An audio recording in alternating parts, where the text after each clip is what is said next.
तो दोस्तों यहाँ पर आप देख रहे हैं कि जो प्रतिनिधि अंदर गए थे वो बाहर निकलने का प्रयास में है। वहाँ पे वार्ता हो चुकी है। अब धीरे धीरे जो हमारा प्रतिनिधि मंडल है प्रतियोगी छात्र मोर्चा का, या फिर आप कहें जो परीक्षार्थियों का प्रतिनिधि मंडल, अब बाहर निकलने को है। 7 लोग अंदर गए थे मिलने के लिए। यहाँ पर आप देख रहे हैं कि हमारे प्रतिनिधि मंडल गेट के अंदर हैं। अभी गेट खुलेगा जो है कि, और ये लोग बाहर निकलेंगे। और जो है कि यहाँ अंदर से हाथ हिलाते हुए हमारे जनप्रतिनिधि, हमारे जो है प्रतियोगियों छात्रों के प्रतिनिधि, और यहाँ पर देखिए कितनी आस के साथ हमारे प्रतियोगी भाई अंदर झांक रहे हैं कि कुछ न कुछ पॉजिटिव खबर देखने को मिलेगी। लेकिन जैसे ही गेट खुलेगा दोस्तों, इसके बाद पता चलेगा कि क्या यहाँ पर कौतूहल है और क्या खबरें निकल कर के आ रही हैं, क्या उप सचिव नवल किशोर से बात हुई है।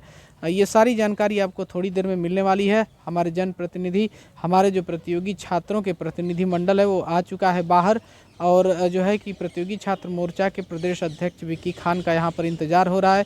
ये देखिए उत्तर प्रदेश माध्यमिक शिक्षा सेवा चयन बोर्ड का गेट है, और यहाँ पर हमारे जो प्रतियोगी छात्र हैं वो सभी इंतज़ार कर रहे हैं दोस्तों। तो आप यहाँ पर देख रहे हैं कि जो है कि सभी लोग उपस्थित हैं, और कितनी आस भरी नज़रों से सब लोग देख रहे हैं यहाँ पर। और यहाँ पर देखिए सब लोग जो है कि काफ़ी आशावान तरीके से खड़े हैं और नज़रें गड़ाए हुए हैं। और यहाँ पर देखिए आप विक्की खान सर आ रहे हैं, प्रतियोगी छात्र मोर्चा के प्रदेश अध्यक्ष हैं, और ये बाहर आ चुके हैं। और ये देखिए प्रतिनिधि मंडल हमारा पूरा बाहर आ चुका है दोस्तों प्रतियोगी छात्रों का। और अभी थोड़ी देर में आपको सुनवाएंगे कि क्या वार्ता हुई है उप सचिव नवल किशोर जी से। तो आइए आपको ले चलते हैं डायरेक्ट और उन बातों को सुनवाते हैं दोस्तों। उससे पहले आपसे गुजारिश है कि अगर आप इस चैनल को देख रहे हैं बाबा बसंत तक को ज़रूर से ज़रूर सब्सक्राइब करें, क्योंकि ये चैनल विद्यार्थी जगत की तमाम समस्याओं से जुड़ा रहता है और जी जान लगा करके उनको कवर करता है और आप तक पहुँचाता है दोस्तों। तो इसलिए आपके सपोर्ट की बहुत ज़्यादा ज़रूरत है दोस्तों। तो आइए ले चलते हैं सीधे विक्की खान सर के पास।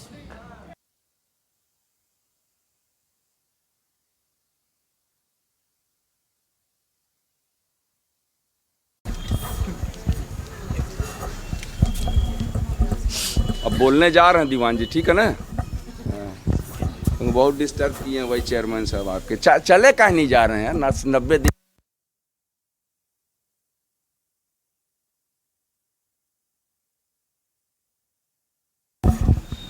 अभी हम जो है लगभग 1:45 बजे के करीब हम गए थे अंदर माध्यमिक शिक्षा सेवा चयन बोर्ड के डिप्टी सचिव नवल किशोर जी से मुलाकात करने। उनका फ़ोन आया था। हमारा आज क्रमिक अनशन का 4था दिन है, और हमारी जो मांग है वो पूरे उत्तर प्रदेश की आवाम को भी पता है और उत्तर प्रदेश के बेरोजगारों को भी पता है। जो छात्र भाई बहन हैं, चाहे वो बलिया के हों, गाजीपुर के हों, चाहे वो मुजफ्फरनगर के हों, चाहे वो सहारनपुर के हों, ठीक है, पूरा पूरब से लेके बलिया और पश्चिम सहारनपुर है ना, हर जगह सब लोग ये जान रहे हैं कि हम लोग माध्यमिक शिक्षा सेवा चयन बोर्ड पर प्रतियोगी छात्र मोर्चा के बैनर तले क्रमिक अनशन कर रहे हैं। क्रमिक अनशन का 4था दिन। हमारी एक सीधी और स्पष्ट मांग है, वह है कि विज्ञापन वर्ष 2022 में सीटों में वृद्धि हेतु अध्याचन का पोर्टल खोला जाए एवं विज्ञापन वर्ष 2022 की परीक्षा तिथि की घोषणा की जाए। इन्हीं 2 मांगों के लिए 4 दिनों से हम लोग यहाँ बैठे हुए हैं। कल भी आएंगे, कल रविवार का दिन है, हम कल भी आएंगे, परसों भी आएंगे। हमारा फैसला है कि जब तक एक सम्मानजनक मतलब या तो अध्याचन का पोर्टल खोलें या परीक्षा तिथि की घोषणा करें। अगर बहुत खुश हैं तो दोनों कर दें, और अगर ज़्यादा खुश नहीं है तो दोनों में से कोई एक कर दें, तो भी जो है हम अपना अनशन समाप्त कर लेंगे।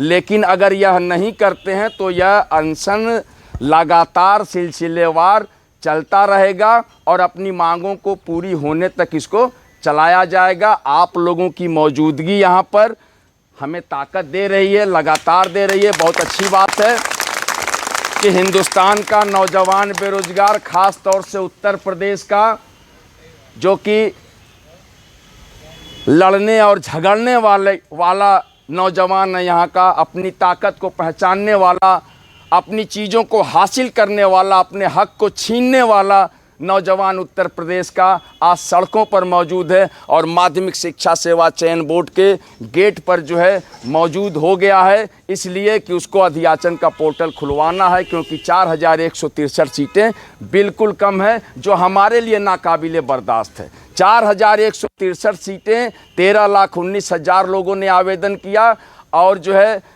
उस हिसाब से अगर नज़रिए से देखें तो यह सीट जो है एक व्यक्ति पे लगभग जो है लगभग हमें लग रहा 20 हज़ार एक पद पर ऐसी संख्या होगी। ये काफ़ी जो है गंभीर समस्या है प्रतियोगी छात्र के लिए, क्योंकि एक अगर सीट पर अगर 20,000 लोग होंगे तो फिर नौकरी मिलेगी कैसे, मिलना कठिन हो जाएगा।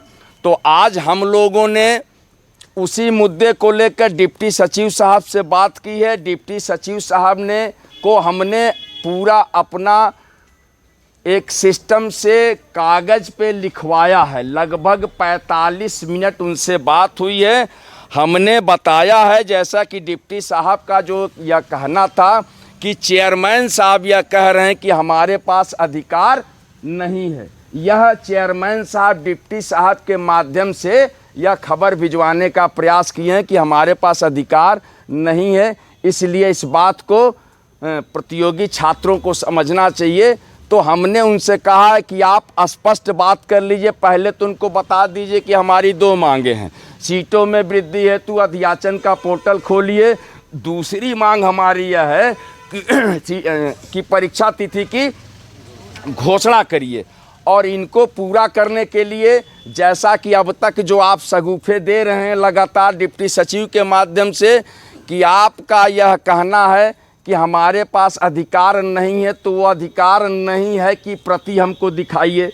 ये हमने सवाल करके आया वहाँ से, वो अधिकार नहीं है कि प्रति दिखाइए हमको।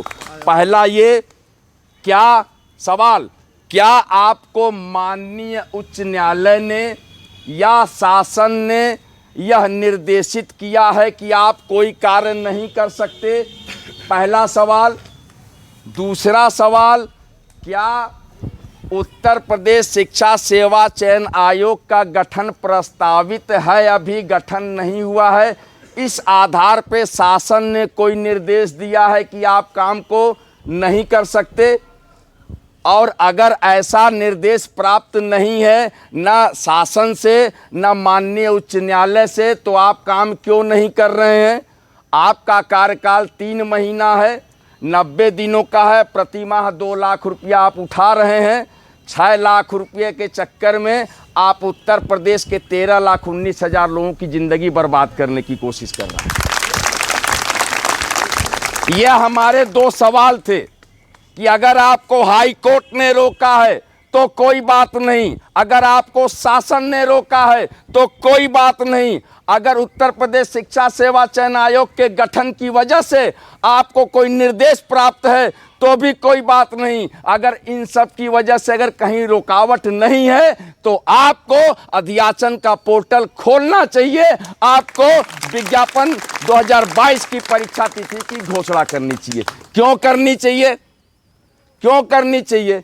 इसलिए करनी चाहिए कि हमारा एक सवाल और बना। आपने कहा कि चयन बोर्ड का गठन अस्तित्व में नहीं है, अभी अभी जो वार्ता हुई है उस आधार पर उनका कहना था चेयरमैन साहब का डिप्टी सचिव के माध्यम से। तो हमने कहा कि 8 अप्रैल को आपके 5 मेंबर यहाँ से चले गए थे, रुखसते चयन बोर्ड थे। उसके बाद 9 जून को आपने भारत के नागरिकों से आवेदन पत्र मांगा कि 4163 का पिटारा आपके सामने मौजूद है। आए हिंदुस्तान के लोगों, सुनो सुनो, आओ आओ, 4163 पदों का विज्ञापन हमने निकाला है, जल्दी आओ, खैरात बट रही है, 750 रुपया जमा करो, जल्दी जल्दी जमा करो। और जो है आपने 13,19,000 लोगों से 750 रुपया लेके लगभग 98 करोड़ 92,50,000 की वसूली कर ली। और इतनी वसूली करने के बाद जब हमने 750 रुपया दिया, आपको दिया, इस उम्मीद से दिया, इस भरोसे से दिया कि आप परीक्षा कराएंगे और उस परीक्षा को जब हम देंगे उसके बाद एक अदद नौकरी की तलाश हमारी पूरी होगी। लेकिन पता यह चला बाद में कि आपने जो है 9 जुलाई के बाद 9 जून से 9 जुलाई आवेदन लिया, एक आध हफ्ते का समय बढ़ाया, धीरे धीरे समय बीतता गया। 12 अगस्त को मुलाकात हुई चेयरमैन साहब से। हमने फिर सवाल किया कि आप जो है परीक्षा तिथि की घोषणा कर दीजिए। उन्होंने कहा या अध्याचन का पोर्टल, उस समय भी हमने मांगा था तो उन्होंने कहा नहीं ऐसा नहीं हो सकता, हम चेयरमैन हैं, हमने फैसला किया है हर साल का विज्ञापन हर साल कंप्लीट करेंगे। हम 22 का विज्ञापन 22 में कंप्लीट करेंगे, 23 का विज्ञापन 23 में नए तरीके से जनवरी में देने जा रहे हैं। और उसी उम्मीद पर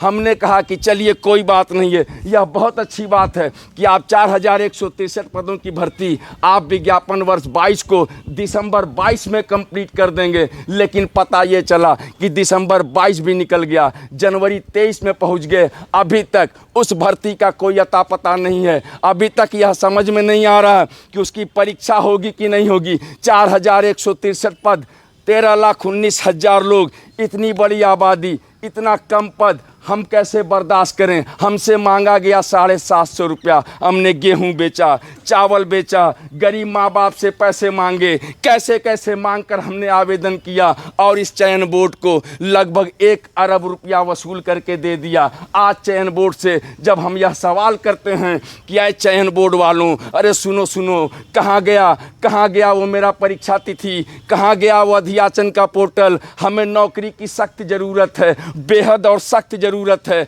हम इसीलिए 750 रुपया दिए थे कि अपनी किताबों से लगातार कोशिश कर रहे थे, मेहनत कर रहे थे कि हम इधर आवेदन करेंगे, इधर पढ़ाई करेंगे, जल्द से जल्द परीक्षा होगी, हमें जल्द से जल्द नौकरी मिलेगी, हमारे सपने पूरे होंगे, हमारे घर वालों के सपने पूरे होंगे, हमारे माँ बाप के सपने पूरे होंगे। लेकिन चयन बोर्ड की गुमराह वाली नीति से ऐसी साजिश रची गई कि सिर्फ इनका मकसद 1 अरब रुपया वसूलना था, परीक्षा कराना नहीं था। हम तुम्हारे साथ हैं, संघर्ष करो, हम तुम्हारे साथ हैं, संघर्ष करो, हम तुम्हारे साथ हैं, संघर्ष करो, हम तुम्हारे साथ हैं, संघर्ष करो, हम तुम्हारे साथ हैं। आज चयन बोर्ड के डिप्टी सचिव से बात किया हमने, उनको भी स्पष्ट शब्दों में हमने समझाया है। ये 3-4 बातें बताई हैं। आखिरी बात जो हम नहीं बताए हैं आपको भी हम बता दें कि आखिरी भी एक मांग करके मैं आया हूं और मुझे मुकम्मल यकीन है इस बात का कि उस मांग से आप लोग भी सहमत हो जाएंगे। हमने कहा कि साहब सीटों में वृद्धि के लिए अध्याचन का पोर्टल खोलना या विज्ञापन वर्ष 2022 की परीक्षा तिथि की घोषणा करना, यह दोनों आपका कार्य है। माध्यमिक शिक्षा सेवा चयन बोर्ड का अभी भी अस्तित्व मौजूद है। उत्तर प्रदेश शिक्षा सेवा चयन आयोग का गठन प्रस्तावित है। अभी आप संस्था प्रमुख हैं, समझाइए अपने चेयरमैन साहब को कि अधिकारों की बात न करें, उनको जो निर्णय लेना है वो निर्णय ले, वह निर्णय ले, तभी हम यहाँ से जाएंगे, नहीं तो नहीं जाएंगे। एक शर्त पे हम जा सकते हैं, हौसला हमने भी बना के रखा है, फैसला कर लिया है कि आप भी चलेंगे, हम भी चलेंगे। चेयरमैन साहब इस्तीफा दें, हम भी यहाँ से चल देंगे। अगर आप काम नहीं कर सकते तो इस्तीफा देकर जाइए यहाँ से। हम तुम्हारे साथ हैं, हम तुम्हारे साथ हैं, भाई संघर्ष करो, हम तुम्हारे साथ हैं। हमारी मांग नाजायज है क्या? जब आप बार बार इस बात का हवाला देते हैं, अभी आप डिप्टी सचिव के माध्यम से बताने की कोशिश कर रहे हैं कि साजिश कर रहे हैं, हमें नहीं पता। कोशिश और साजिश दोनों में अंतर है। कोशिश की जाती है, साजिश रची जाती है, ठीक है? तो ये रच रहे हैं कि कर रहे हैं मुझे नहीं पता है। लेकिन एक बात मैं यकीन से कह सकता हूँ कि चयन बोर्ड के चेयरमैन साहब जिस हिसाब से डिप्टी साहब के माध्यम से बताने की कोशिश कर रहे हैं कि हमारे पास अधिकार नहीं है, हम तो 12 अगस्त को भी आए थे आपके पास, उस समय वो भी एक दौर था, 12 अगस्त का दौर 2022, आपके पास अधिकार ही अधिकार था, चारों तरफ अधिकार दौड़ रहा था, अधिकार घूम रहा था, अधिकार नाच रहा था, उस समय भी आप फैसला नहीं किए। फिर हम आए 8 दिसंबर को, उस समय भी आपके पास अधिकार था, इतना अधिकार था कि अधिकारों के उसमें डूबे हुए थे, फिर भी आप फैसला नहीं कर पाए। अभी जो ये जुमा 8 दिन का जो अभी उत्तर प्रदेश शिक्षा सेवा चयन आयोग का शगुफा आया है, उसकी वजह से आप अधिकारों की दुहाई दे रहे हैं। तो मैं कहता हूं कि जब आपके पास अधिकार नहीं है, जब आप काम करने योग्य नहीं हैं, या आपको महसूस होता है कि आप उस लायक नहीं हैं, जबकि मेरा सवाल है कि चयन बोर्ड को न माननीय उच्च न्यायालय ने, न शासन ने, न किसी सक्षम प्राधिकारी ने कार्य करने से रोका है, तो आप किस बात पर जो है अपने अधिकारों की दुहाई दे रहे हैं कि हम नहीं कर पाएंगे। अगर नहीं कर सकते तो बेहतर है चले जाइए, चयन बोर्ड को छोड़कर चले जाइए, ताकि हमारा और शासन का सीधा रिश्ता हो जाए। हम शासन से मांगे कि हमें नौकरी चाहिए, आप ना रहिए, आप चले जाइए। अगर आप रहेंगे तो हम आपसे मांगेंगे, हम आपसे कहेंगे, इसलिए कहेंगे कि आपने 9 जून को कहा था, अय भारत के नागरिकों आ जाओ, प्लीज़ आओ मेरे पास, मैं चयन बोर्ड हूँ, मेरे पास 4163 प्रोडक्ट लॉन्च है, प्लीज़ आओ मैं तुम्हें नौकरी देना चाहता हूँ, लेकिन हमारी एक शर्त है, अय उत्तर प्रदेश के नौजवान बेरोजगारों, एक शर्त है, 750 रुपये, 500 का एक नोट, 200 का एक नोट, 50 का एक नोट, ये तीनों नोट मिलाकर लेके आना, मेरे पास लेके आना और मुझे जमा कर देना। जितना ज़्यादा जमा करोगे उतनी जल्दी परीक्षा कराएंगे, जितना ज़्यादा जमा करोगे आने वाले समय में हो सकता है कि हम सीट बढ़ा दें। ऐसी साजिश रची गई थी उत्तर प्रदेश के नौजवान बेरोजगारों से। हम भी उस बहकावे में आ गए, हम भी उस साजिश में आ गए और हमने रात भर मेहनत की। जब जो है चल नहीं रहा था, सर्वर भी डाउन हुआ करता था, कभी कभी पूरी रात मेहनत करके कंप्यूटर से खेला करते थे, अय कंप्यूटर जल्दी से मेरा फॉर्म भर जा प्लीज़, TGT साइंस, TGT गृह विज्ञान, TGT फलाने, इंग्लिश, मैथ, गणित, जो भी है सारे विषयों को हम लोग भरने की कोशिश कर रहे थे, इसलिए कि हम एक अदद नौकरी पाने की तलाश में अपनी चाहत को पूरा करने के लिए दिन रात मेहनत कर रहे हैं। हमने कहा कि जब पूरी ज़िंदगी एक नौकरी पाने की चाहत में गुजार रहे हैं तो 750 का कोई मोल नहीं है। हमने दिया और इस कदर दिया, छप्पर फाड़ के दिया। अभी मैं बैठा हुआ था नवल किशोर जी के यहाँ, वहाँ पे पता चला कि अंदर कोई शॉर्ट सर्किट हो गया था, उसमें 1000-2000 का कुछ काम रहा होगा। एक आया था चपरासी साइन कराने के लिए वहाँ पे कि नवल किशोर जी साइन करेंगे तभी वो 1000-2000 रुपया चयन बोर्ड के फंड से निर्गत होगा। तो मैंने वहीं सवाल कर दिया, अरे साहब ये तो मेरा पैसा है, अरे साहब ये तो मेरा पैसा है, वही पैसा 98 करोड़ 92 लाख जिसकी तलाश में कर रहा हूँ, कहाँ गया मेरा वो पैसा? अगर परीक्षा नहीं करा सकते, मैंने उनसे यह बात भी कही, अगर आप परीक्षा नहीं करा सकते तो वापस कर दो हमारा पैसा, 98 करोड़ 92 लाख वापस करो, हमें कोई ऐतराज़ नहीं। हमारे पैसों पे ऐश करते हो, हमारे पैसों पे जो है पूरे आनंद का जीवन व्यतीत कर रहे हो। और जब हम परीक्षा की बात करते हैं, जब हम अधियाचन के पोर्टल खोलने की बात करते हैं तो तुम हाथ खड़े कर लेते हो। तो जाओ अय चेयरमैन माध्यमिक शिक्षा सेवा चयन बोर्ड, तुम्हें जाना ही होगा, क्योंकि अब रहने से कोई फ़ायदा नहीं है। या तो अधियाचन का पोर्टल खोलो, या तो परीक्षा तिथि की घोषणा करो, या तो आप जो है इस्तीफ़ा देकर यहाँ से चले जाओ। मैंने भी फैसला कर लिया है। हमने उनसे कहा कि हम लोग इस चयन बोर्ड की दहलीज से तब तक नहीं जाएंगे जब तक सीटों में वृद्धि हेतु अधियाचन का पोर्टल नहीं खुला जाए या परीक्षा तिथि की घोषणा न हो जाए। इतनी कमज़ोर तालियों के लिए बेहद शुक्रगुजार हूँ आपका। अरे ताली भी बजाओ।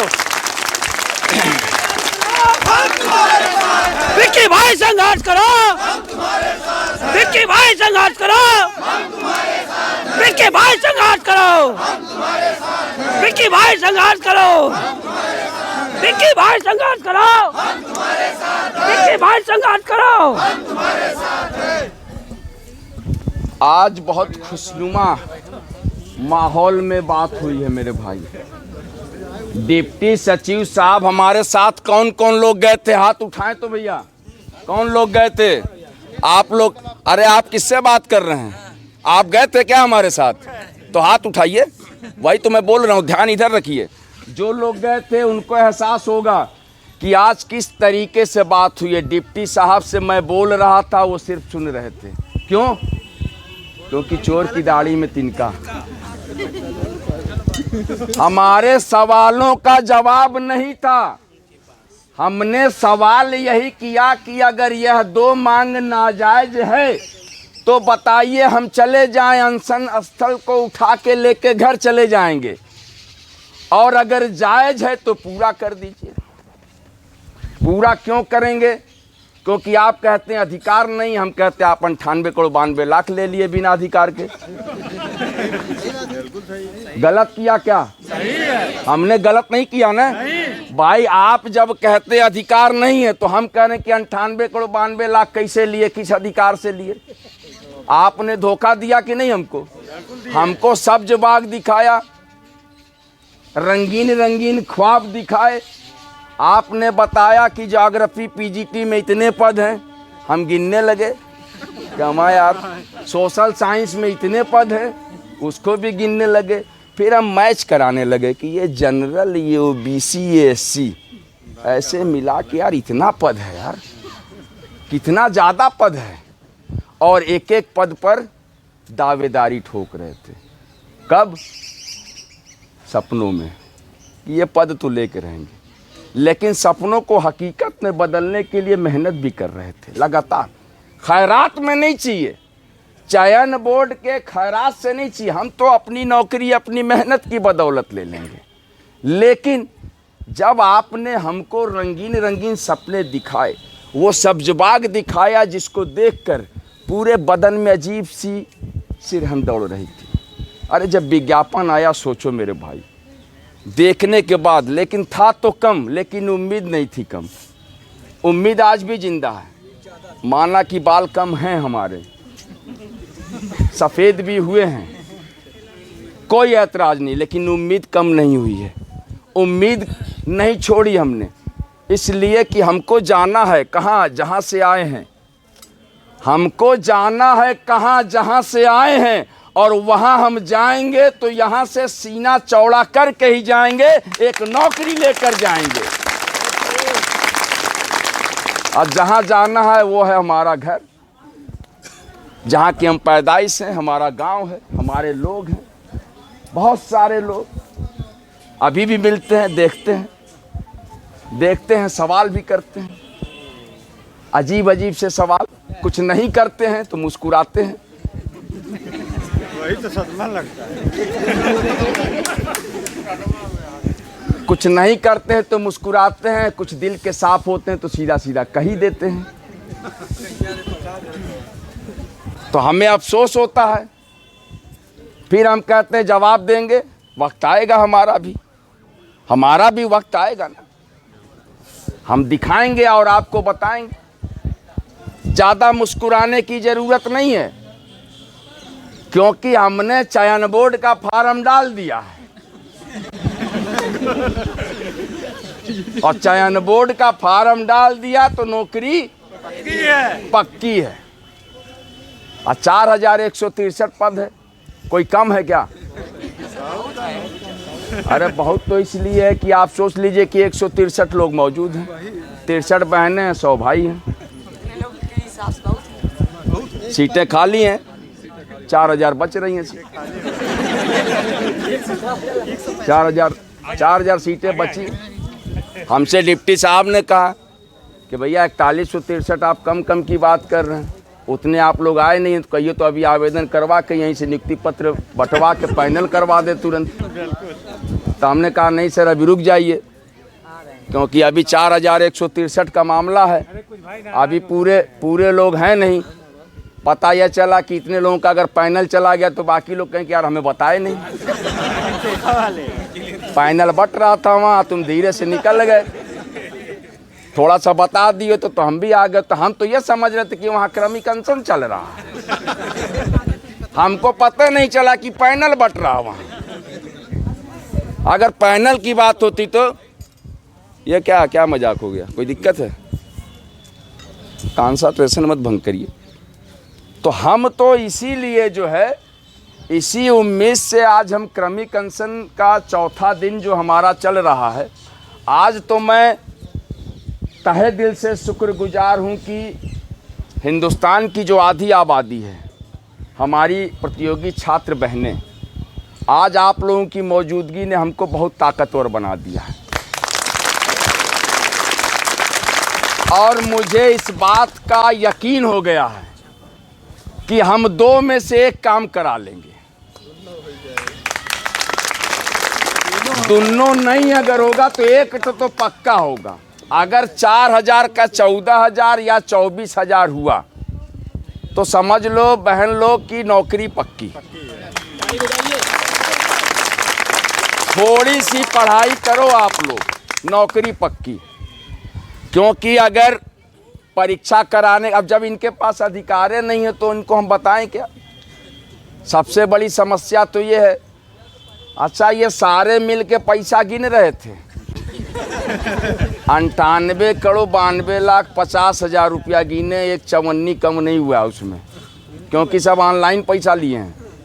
750 रुपया पर हेड के हिसाब से ले रहे थे। और देखिए अभी साइन किए हैं डिप्टी साहब, जो शॉर्ट सर्किट हुआ है, पटाख से साइन किए हैं, बिना मेहनत का पैसा है, साइने करना है। तो जब साइन करना है तो तुरंत किए, लो भैया जाओ 2,000 रुपया दे दो, शॉर्ट सर्किट क्लियर हो जाए।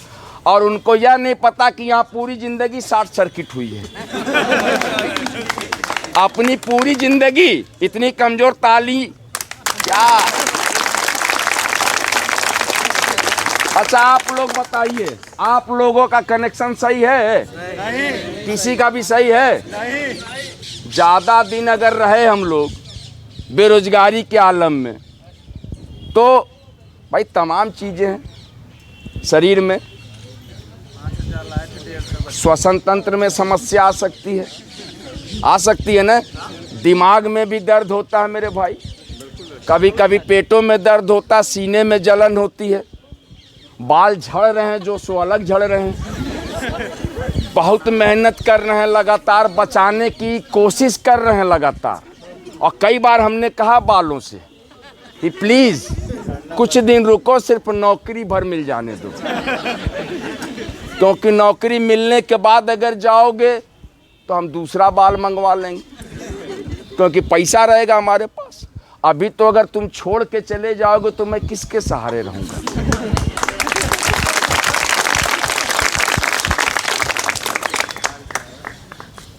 तो वो सहारा भी खत्म हो जाएगा। माना कि चेहरे पे हल्की हल्की झुर्रियाँ आ रही हैं, हल्की हल्की भी आ रही हैं, तमाम क्रीम का उपयोग कर रहे हैं हम, भरोसा किसी पर नहीं है,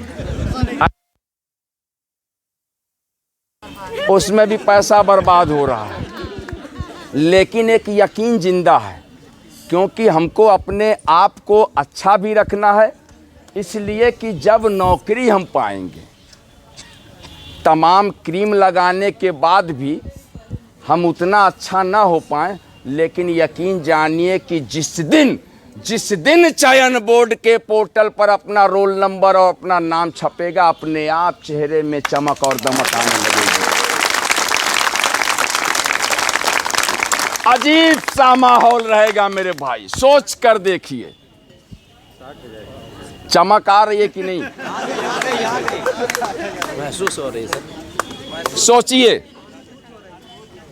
सोचिए नौकरी पाने के बाद कैसा फील हो रहा है।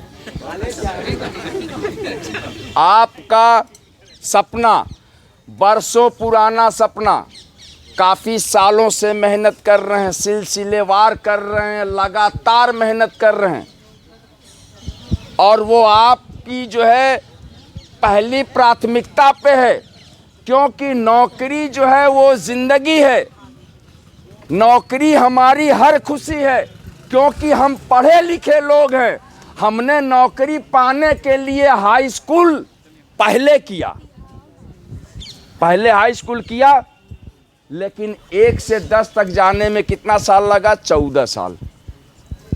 13 से 14 साल लगता है ना। अब के लोग तो जो है 2 साल का बच्चा पढ़ने लग रहा है तुरंत, तो 12 साल में भी जा सकता है। 14 साल में हमने हाई स्कूल किया, फिर इंटर किया 16 साल, फिर बीए किया 16 3 19 साल, फिर एमए किया 21 साल। बीच में दिल घबराया तो ओमे भी किया, फिर किसी ने सलाह दे दी कि बीएड कर लीजिए। सबसे बड़ी मिस्टेक वही की है। किसी ने ऐसी सलाह दी कि बीएड कर लीजिए। बैठिए, यहाँ पे आइए। तो किसी ने सलाह दी कि बीएड कर लीजिए, हमने कहा चलिए बीएड भी कर लेते हैं। और जब बीएड किए तो उम्मीद जगी, कमा यार बीएड करने से नौकरी मिलती है। पहले बताए थे सब कि यकीनन नौकरी मिलती है, तो उसी मोहब्बत में बीएड किए। डेफिनेटली मिलेगी, 100% मिलेगी, कहीं नहीं मिलेगी तो प्राइमरी में मिल जाएगी, पहले बताए थे। बाद में बीएड करने के बाद पता चला कि यार बीएड करने के बाद भी नौकरी पाने के लिए संघर्ष करना पड़ता है। क्यों? क्योंकि 2016 के बाद 2021 में विज्ञापन आएगा।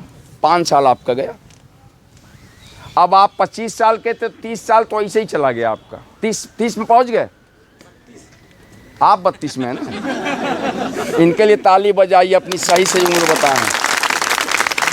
ये हिंदुस्तान के पहले वो शख्स हैं जिन्होंने अपनी सही उम्र और सही जगह बताई है। बहुत बढ़िया। बताइए, 32 साल का हमारा भाई नौजवान बेरोजगार मौजूद, लेकिन वो 32 साल का भाई इसलिए उम्मीद भरी निगाह से जी रहा है क्योंकि उसके जस्ट बगल में 34 साल का मेरा भाई खड़ा है। ताली बजा दी इसके लिए भी। उसको यकीन है, उस भाई को यकीन है कि जब मैं 32 साल का हूं, माना कि मुझे नौकरी नहीं मिली, कोई ऐतराज नहीं, लेकिन भैया तो 34 साल के हैं। और जब वो भी नौकरी की तलाश कर रहे हैं तो हमारे पास 2 साल बचा कि नहीं समय।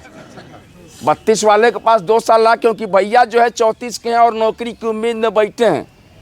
लेकिन भैया भी बगल में देख रहे हैं, उनके जस्ट बगल में 36 वाले हैं।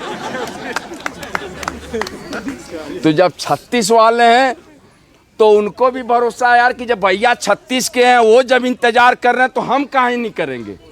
और 36 वाले भी बगल 38 वाले को देख रहे हैं। और ये सिलसिला चल रहा है, लगातार चल रहा है। इसलिए चल रहा है कि चयन बोर्ड का जो है अधिकतम आयु है 61 वर्ष 11 महीना 29 दिन। रिटायरमेंट का नहीं, आवेदन करने का है। आवेदन करने की अधिकतम आयु न्यूनतम कितनी है? 21 वर्ष। अधिकतम 61 वर्ष 11 माह 29 दिन। इस दिन तक आप आवेदन कर सकते हैं। दुनिया की कोई ताकत आपको आवेदन करने से नहीं रोक सकती। भले आपकी परीक्षा 4 साल बाद हो, आपको नौकरी 8 साल बाद जब मिलने की रहेगी तो आपका उम्र जो है नहीं रहेगा, क्योंकि आप 4 साल बाद जब आप उतने समय में आप आवेदन करेंगे तो आप 65-66 के पहुंच जाएंगे, तो आपको नौकरी नहीं मिलेगी। यह है चयन बोर्ड का कारनामा। इसको कारनामा बोलते हैं भैया, काले कारनामे। ये काले कारनामे हैं।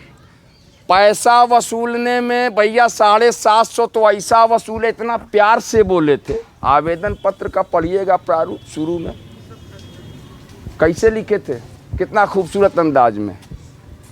आवेदन पत्र मांगे जाते हैं भारत के नागरिकों से।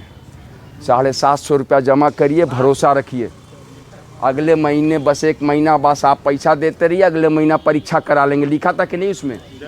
लिखा था ना, परीक्षा करा लेंगे। बस इसी उम्मीद में हमने फटाक से 750 दे दिया। और सबसे बड़ी दिक्कत है, 750 दिया होता तो कोई अफसोस नहीं है। एक तो डिग्री ज़्यादा लिए, पहले बीएड कर लिए, फिर एमए भी किए, तो पीजीटी भी डाले।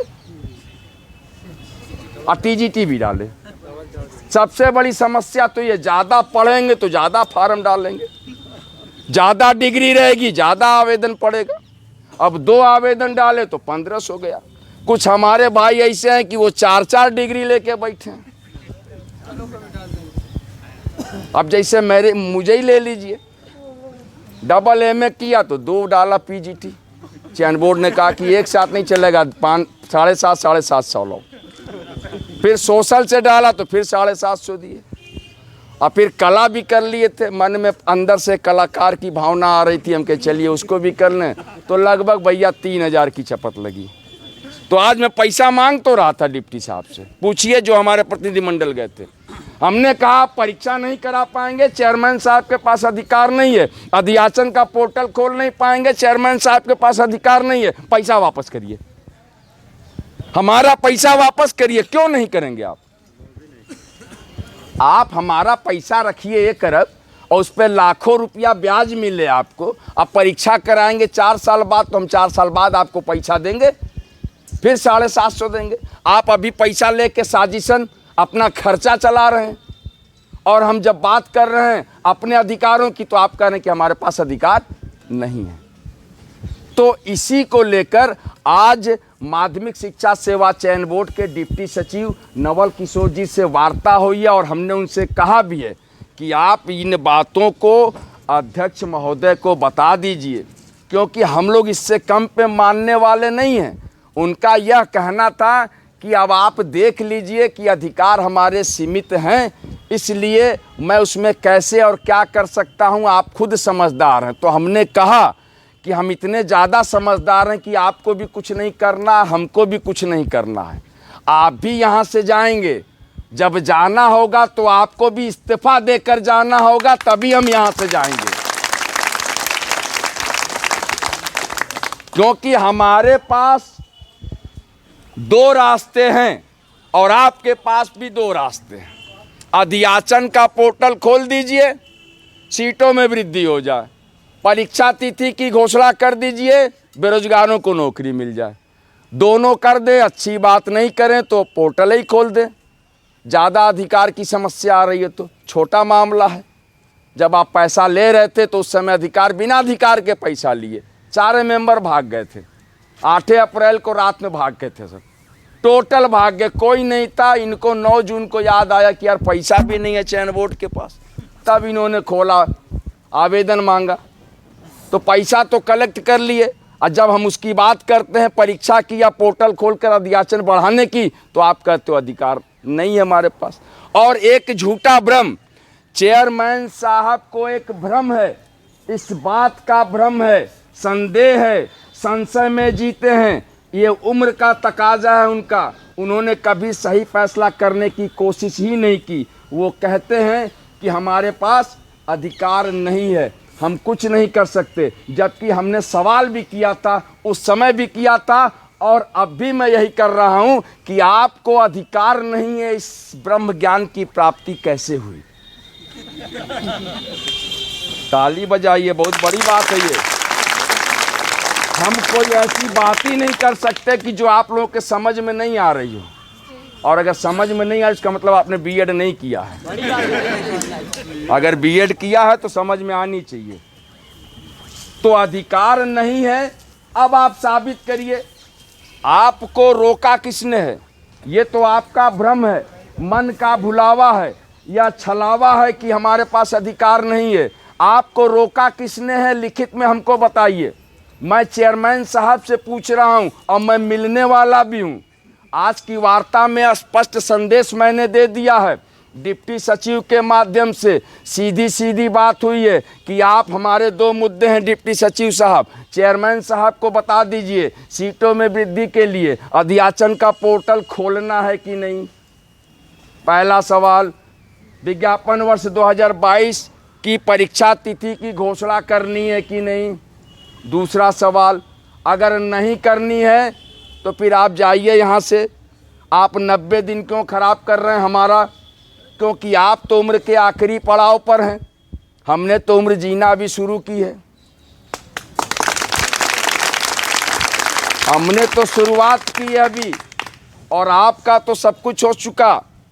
आप तो 60-62 साल पूरा एंजॉय किए हैं, कहीं कलेक्टर के रूप में, कहीं कमिश्नर के रूप में। उसके बाद जाते जाते बात किया आपने यमराज जी से कि थोड़ा सा एक्सटेंशन दे दीजिए आयु में, क्योंकि 5 साल निकालना है। चेयरमैन बतौर 2 लाख रुपया प्रति माह, 12×5 = 60, 60 महीना गुड़े 2 लाख बराबर 1 करोड़ 20 लाख। बुढ़ापे में 1 करोड़ 20 लाख कोई कमाता है? ताली बजाओ यार, 1 करोड़ 20 लाख बहुत बड़ी बात है।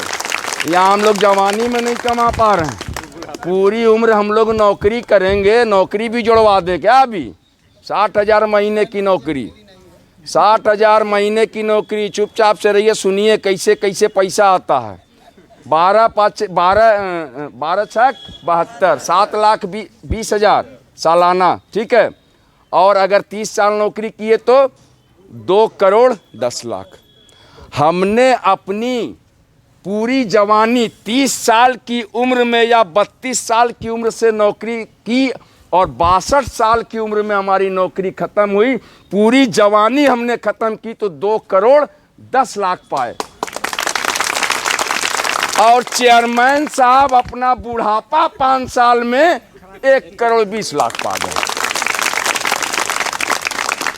अंतर है कि नहीं भाई? 2 लाख के नोट भी नोट बड़े बड़े होते हैं, इनको 2000 वाले मिल रहे थे। हम तो 500 वाले पे भी संतुष्ट हैं। 2000 वाला नहीं चाहिए ना बहन किसी को, 500 चलेगा, ठीक है। अब 200 वाला भी नोट आ गया है, 100 वाला भी आ गया। ज़्यादा नोट की ज़रूरत है तो छुट्टा वाला हम लोग निकालेंगे जब पहली सैलरी निकालनी होगी, 10-10 वाली बैग भर के। क्योंकि देखिए, हम महसूस करना चाहते हैं उस नौकरी को, क्योंकि नौकरी को हमने सपने के रूप में देखा। ये बिल्कुल मजाक की बात नहीं। अपनी आंखों को बंद करके सिर्फ महसूस करिए 2 मिनट के लिए कि क्या वास्तव में इलाहाबाद में हम टाइम पास करने आए हैं कि वास्तव में एक सपना लेकर आए हैं। एक सपना हमारा है और उस सपने से जुड़ा है हमारा अस्तित्व और आत्मसम्मान भी जुड़ा हुआ है। क्योंकि उस नौकरी को अगर हम नहीं पाएंगे तो हम किस मुंह से वापस जाएंगे और क्या कहेंगे लोगों से?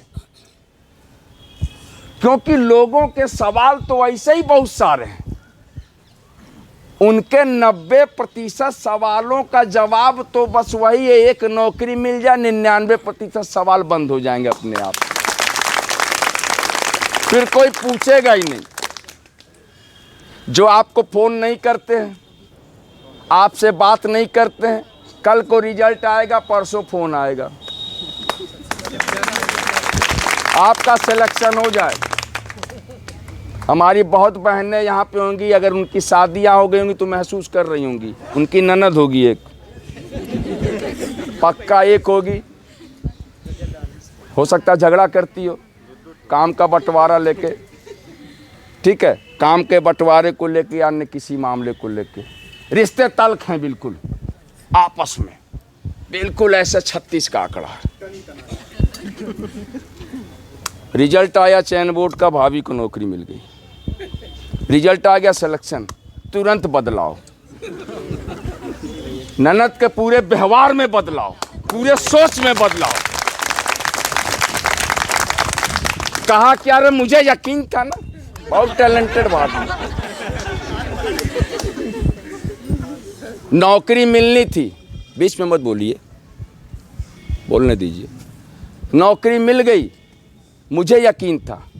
और अगर सास है तो बेसाख्ता बेसाख्ता मुंह से निकलेगा, चाय तुम क्यों बना रही हो? बताना चाहिए था, तुम्हें सुबह सुबह स्कूल जाना है, मैं उठ के बना दूंगी। नाश्ता वास्ता मैं बना दिया, कोई ज़्यादा मेहनत करने की ज़रूरत नहीं है। और शादी हो जाए तो हस्बैंड का नज़रिया देखिए, आपके एटीएम पर निगाह रहेगी। कभी गलती मत करिएगा पिन कोड बताने का। कुछ भी हो, चाहे कितनी बातें हो जाए, फुसलाने की साजिश हो, ससुराल पक्ष को पिन कोड तो बिल्कुल नहीं बताना है। भले हम अपना एटीएम छोड़ के चले जाएंगे, क्योंकि देखिए ये रिश्ता देखिए, मैं ये समझाने की कोशिश कर रहा था, थोड़ा सा हंसी मजाक भी हो गया कि पैसे का इतना महत्व है, आपका अभी क्या अस्तित्व है, आपसे किस नज़रिए से लोग जो है पेश आते हैं, क्या सोचते हैं आपके बारे में, चाहे वो घर वाले हों चाहे बाहर वाले हों, क्योंकि आप बेरोजगार हैं। लेकिन जिस दिन आपको नौकरी मिलेगी, लोगों का नज़रिया भी बदल जाएगा, तुरंत बदलेगा। और ये सारे नज़रिया जितने हैं सब खुदगर्ज नज़रिया हैं, सब खुदगर्ज लोग हैं जो यह जानते हैं कि नहीं, मौके की दस्तूर और नज़ाकत को देखते हुए उन्होंने महसूस किया आपके वैल्यू को उस समय नहीं समझा जब आप कुछ नहीं थे, आज नहीं समझ रहे हैं, लेकिन कल वो दौर आएगा, कल वो वक्त आएगा जब पूरी दुनिया आपको महत्व देगी और आपको समझने की कोशिश करेगी। तो इसलिए मेरे प्रतियोगी छात्र भाइयों बहनों, आप लोगों को अपने हौसले को बना के रखना है। विक्की खान यहाँ पे कल 5वां दिन भी करेगा कार्यक्रम। कल हमारा प्रयास होगा कि महामहिम राज्यपाल जी को एक पत्र हम प्रेषित करें, सीटों में वृद्धि हेतु अध्याचन का पोर्टल एवं परीक्षा तिथि की घोषणा को लेकर एक पत्र उनके द्वारा दिया जाएगा, हम लोगों के द्वारा उनको। उसके बाद परसों भी हम बैठेंगे। हो सकता है कि हम जो है सोमवार को चेयरमैन साहब से बात करने की कोशिश करें, सीधी वार्ता होगी, 2 टूक वार्ता होगी। आप लोग आइए, कुछ नहीं चाहिए हमें, आप बहन आई यहाँ पे, जितनी बहनें आई हैं सबका सादर आभार। आप लोगों की मौजूदगी से मुझे ताकत ऐसी मिली है, मुझे लग रहा कि नहीं है कोई मेरा, मैं अकेला नहीं हूँ। मैं इस जंग का ऐलान तो ज़रूर कर दिया हूँ, लेकिन यकीन है कि इस्लामाबाद की मुक़द्दस ज़मीं पर मौजूद जितने भाई और जितनी बहनें हैं, अगर यहाँ पर आ गई तो चैन बोर्ड की चूल्हें हिल जाएंगी और चैन बोर्ड के चेयरमैन भी जो है नतमस्तक हो जाएंगे। तो आप लोगों को इसका साथ देना पड़ेगा, इस क्रमिक अनशन को सफल बनाइए। कल हम आएंगे और आप लोगों को यकीन दिलाता हूं, देखिए हमारे लिए संघर्ष का वजह क्या है, सबसे बड़ी चीज़ 2 मिनट में समझिएगा। ये नौकरी परीक्षा होगी तो भी 1.5 साल बाद मिलेगी, 1.25 साल बाद या 1 साल बाद, क्योंकि एक प्रोसेस होता है परीक्षा के बाद। परीक्षा होगी, फिर परिणाम और परीक्षा के बीच में अभी कितने नए लोग हैं, बहुत सारे इसमें पुराने लोग भी होंगे। किस विषय के हैं आप लोग? होम साइंस, गृह विज्ञान। परीक्षा होगी, ठीक है, परीक्षा के बाद परिणाम के बीच में एक आता है उत्तरमाला, पता आप लोगों को? हाँ, उत्तरमाला हिंदी में बोलते हैं, आंसर की अंग्रेजी में बोलते हैं, ठीक है। मुझे अंग्रेजी कम आती है, मैं हिंदी में बता रहा हूँ आपको। उस उत्तरमाला में आपके प्रश्नों का उत्तर रहेगा, ठीक है। अब गृह विज्ञान किसे कहते हैं, ये मान लीजिए प्रश्न है, इसका उत्तर इनको नहीं पता है, लेकिन उत्तर यही देंगे, उत्तर यही देंगे। आपके उत्तर गलत होंगे, फिर आप कहाँ जाएंगे? कोर्ट नहीं, आपसे आपत्ति मांगी जाएगी। कोर्ट तो भी बात की बात है, ये प्रोसेस समय बता रहा हूँ। फिर आपत्ति, कि आपसे आपत्ति मांगी जाती है, आपके सवाल हैं उत्तर प्रदेश कहाँ है? नहीं, उत्तर प्रदेश कहाँ है? यूरोप महाद्वीप में है। नहीं, यूरोप में है, गलत। बोर्ड आपने लिखा एशिया महाद्वीप में है, आपका उत्तर, लेकिन चयन बोर्ड ने कहा यूरोप महाद्वीप में है, आप हुए गलत, है ना। 12वां सवाल 25 करोड़ रुपया के लिए ये रहा आपके कंप्यूटर स्क्रीन पे, मैं अमिताभ बच्चन, ठीक है। ऐसे सवाल रहेंगे और वो टोटल हो कंप्यूटर जी आपका सवाल बिल्कुल गलत, जवाब गलत, है ना। किसने बताया? इन्होंने बताया, क्योंकि इनको खुद कुछ नहीं पता। ये ऐसे सवाल के जवाब देंगे जिनके जवाब आपको पता है, लेकिन ये गलत बताएंगे। उसके लिए आपसे फिर 1 हफ्ते का टाइम देके संशोधित उत्तरमाला फिर जारी की जाएगी। पहले आपसे आपत्ति मांगी जाएगी। इन सब में आपका समय क्या होगा? खराब। ये समय खराब होने का सिलसिला चलता जाएगा। उसी में एक बहन हमारी होगी, वो कहेगी नहीं ये तो अफ्रीका महाद्वीप में था, वो जाएगी कोर्ट। एक बहन जाएगी उसमें से, वो कोर्ट जाएगी, फिर कोर्ट से भी जो है कोर्ट खेलेंगे ये। तो ये पूरा सिलसिला मैं बताया हूँ कि आपकी परीक्षा अगर होती है तो नियुक्ति होते होते 1 साल लगेगा। ये सच मैं बता रहा हूँ, क्योंकि मैं झूठ नहीं बता, मैं आपको सीधे ज़मीनी हकीकत बता रहा हूँ। और इस 1 साल में इस बात की गारंटी नहीं रहेगी कि 4163 में आपका स्थान सुरक्षित है कि नहीं। कितनी सीटें हैं गृह विज्ञान में? 189। पिछली बार कितनी थी?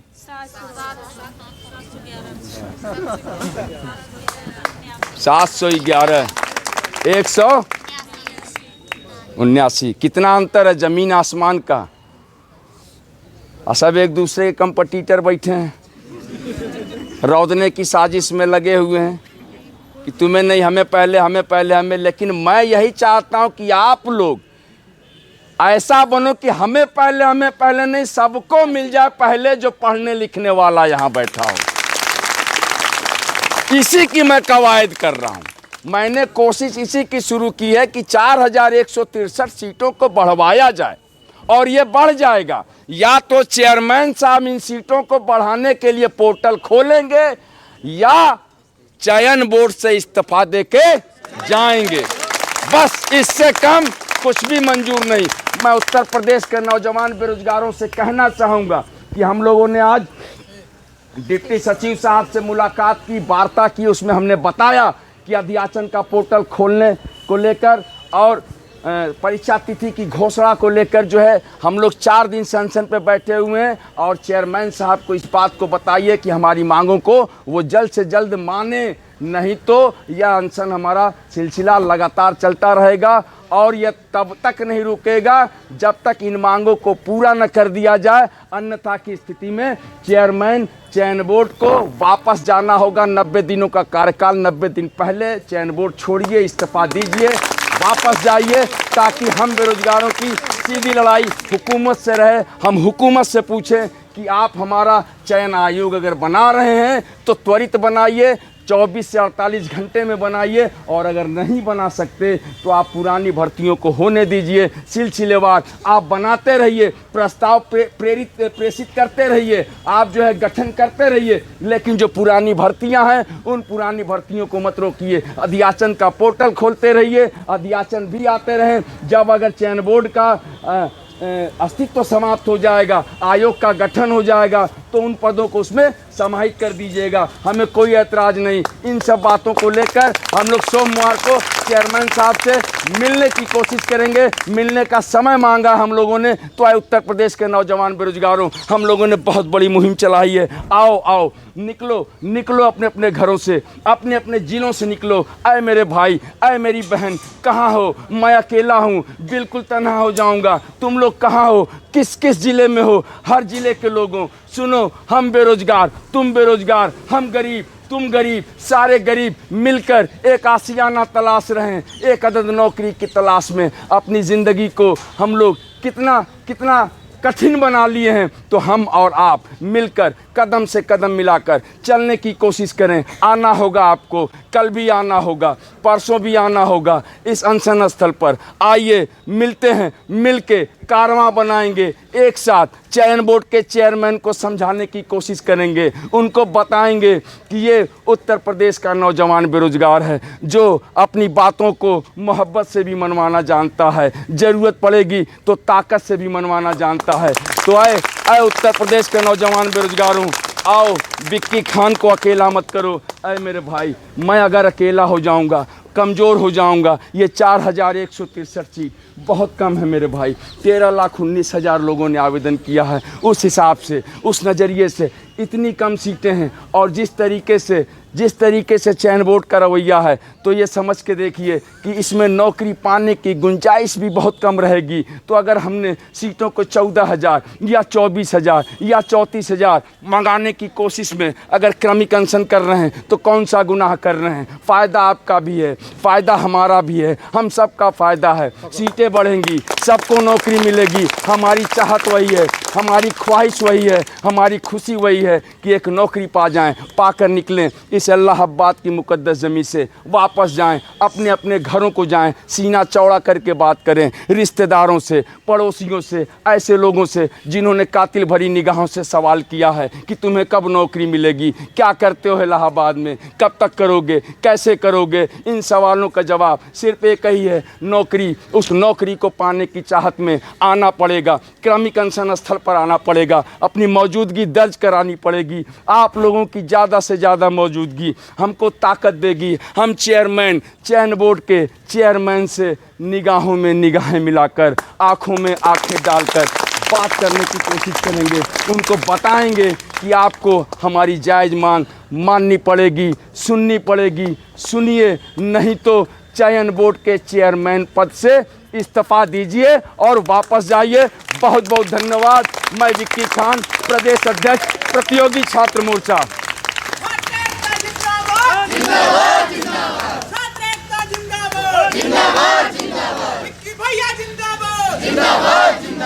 भैया हम आपके साथ हैं। आप लोग कहाँ से आई हो बहनें? नहीं, किस कोचिंग से? अम्बेडकर नहीं क्यों भाई? सब अपने ही नगर है, सब बेरोजगार हैं, कोई दिक्कत। कोई कोचिंग से आए आप लोग ना? स्वास्थ्य के जरिए, ठीक। कल देखिए, कल संडे है, कल पोस्ट कार्ड का कार्यक्रम करेंगे, ठीक है।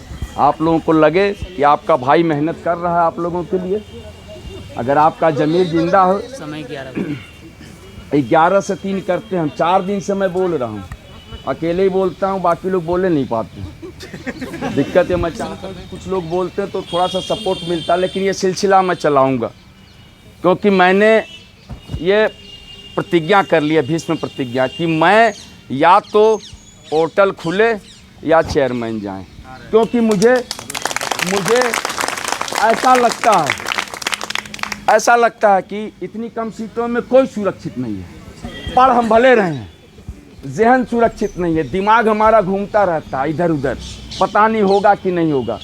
तो आप लोग भी आइए, जहाँ भी है, जो भी आप लोगों के साथ हैं, आप सभी भाइयों से भी कहेंगे, आप लोग आइए और आया करिए तो अपनी जिम्मेदारियों को देखिए। सिर्फ विक्की खान की जिम्मेदारी नहीं है। अगर 14,000 सीट होगी तो फ़ायदा सीधा आप लोगों को होगा। मुझे तो 1 सीट की ज़रूरत है, आपको भी 1 की है, सबको 1-1 की है। लेकिन सब लोग जब आए, जिम्मेदारियों से अपने कार्य को समझें। और एक चीज़ समझना होगा, हम गांधी के देश में रहते हैं, गांधी के विचारों से प्रभावित हैं, गांधीवादी तरीके से पूरा मूवमेंट करेंगे, अहिंसा वाला सत्याग्रह, क्योंकि जो है घुमाने की कोई साजिश नहीं। सत्याग्रह में वो ताकत है कि फिरंगियों को हमने जो है पहुंचा दिया था जहां उनको पहुंचना था। तो ये छोटे मोटे फिरंगी हैं, बहुत हल्के फिरंगी हैं, इनको ऐसा समझाएंगे कि ये समझ जाएंगे, ठीक है। तो आप लोगों को जो है थोड़ा सा साथ देना है, आइए, और हम लोग संघर्ष कर रहे हैं। बहुत बहुत धन्यवाद। कल फिर मिलेंगे आप लोगों से।